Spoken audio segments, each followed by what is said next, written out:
দেশজুড়ে তীব্র আকার ধারণ করেছে জ্বালানি তেলের সংকট। পাম্পগুলোতে দীর্ঘ হচ্ছে যানবাহনের সারি।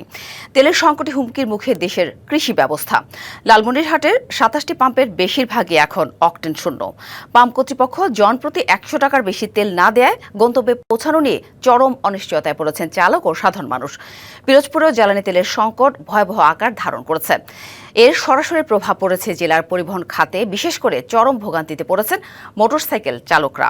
সামান্য পরিমাণ পেট্রোল মিললেও তা পেতে ঘন্টার পর ঘন্টা লাইনে দাঁড়িয়ে থাকতে হচ্ছে চালকদের। ভোলা জেলা প্রশাসনের পক্ষ থেকে জ্বালানি তেলের কার্ড বিতরণে কোনো পদক্ষেপ না নেওয়ায় চরম ভোগান্তিতে পড়েছেন জেলার যানবাহন চালকরা।